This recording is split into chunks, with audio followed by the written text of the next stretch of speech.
से जब भारत में दस्तक दी तो सबसे ज्यादा इसकी मार प्रवासी मजदूरों को झेलनी पड़ी। कोरोना वायरस के चलते 24 मार्च को पूरे देश में एक साथ संपूर्ण लॉकडाउन लागू कर दिया गया, जिसके बाद दिल्ली हो या मुंबई, हर बड़े शहर में काम धंधे बंद हो गए थे और मजदूरों को अपने गांव लौटना पड़ा था।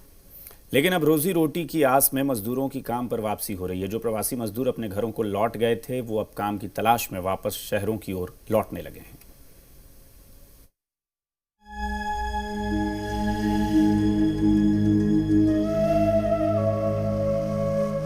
आंखों में आंसू और पैरों में छाले लिए, कांधे पर बैग लटकाए निकल पड़े थे सैकड़ों किलोमीटर का लंबा सफर तय करने अपने गांव की ओर। कोरोना काल में लॉकडाउन के चलते प्रवासी मजदूरों की रोजी रोटी पर आए संकट से उनको सबसे बड़ा झटका लगा।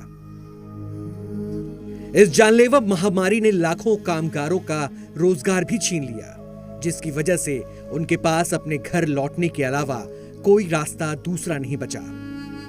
काम धंधे पर कोरोना की ऐसी मार पड़ी कि फैक्ट्रियों पर ताले लटक गए। बेबस मजदूर करता भी तो क्या, निकल पड़ा अपनों के सहारे जिंदगी गुजर बसर करने। लेकिन 4 महीने बाद एक बार फिर से रोजी रोटी और पेट की आग इन प्रवासी मजदूरों को काम पर खींच लाई है। कोरोना वायरस के चलते लगाए गए लॉकडाउन के बाद जो प्रवासी मजदूर अपने घरों को लौट गए थे, अब वो काम की तलाश में वापस शहरों की ओर लौट रहे हैं। और ऐसे ही कुछ प्रवासी मजदूरों का जत्था देश की राजधानी दिल्ली पहुंचा है।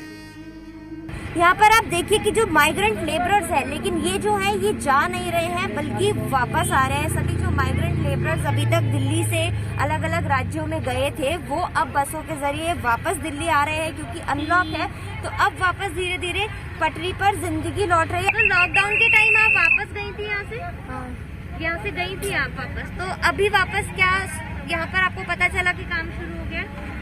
अब जा रहा है, लग जाएगा काम तो ठीक है। ठेकेदार ने फ़ोन लगाया कि काम चालू हो गया है, तो मैं घर से आया हूँ। मेरा भाई यहाँ काम करता है ठेकेदार के पास, उसने फ़ोन किया कि आ जाओ, काम खुल गया है। वहाँ घर पर ही क्या कर रहे हैं, पानी बरस नहीं रहा, सूखा पड़ रहा है, इसी से हम लोग आए हैं। गाड़ी भी चलने लगी वहाँ से। फिर अभी वापस से शुरू हो गया काम धंधा? काम धंधा शुरू हो गया तो इसलिए आ गए।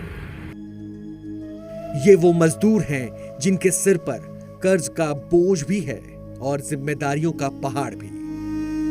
मॉनसून और बाढ़ बारिश ने फसल बर्बाद कर दी। गांव में मजदूरी से काम चलता वो भी खत्म हो गया। लिहाजा इन प्रवासी मजदूरों के पास कोई और चारा भी नहीं बचा। ऐसे में ठेकेदारों का फोन गया तो बस निकल पड़े, फिर से बैग उठाकर फिर से काम धंधे पर। आपको बता दें कि मार्च के आखिर में कोरोना वायरस की रोकथाम के लिए केंद्र सरकार ने देश भर में लॉकडाउन लागू किया था, जिसे बढ़ाकर 30 जून तक कर दिया गया। हालांकि 1 जून के बाद से अनलॉक 1 को भी लागू किया गया। लॉकडाउन के दौरान रोजगार न मिलने की वजह से लाखों की संख्या में मजदूर जहां तहां फंस गए थे और कई मजदूर पैदल ही अपने घर के लिए निकल पड़े थे। लेकिन बाद में सरकार ने प्रवासी मजदूरों को श्रमिक स्पेशल ट्रेनों से उनकी मंजिल तक पहुंचाया। ब्यूरो रिपोर्ट, जी मीडिया।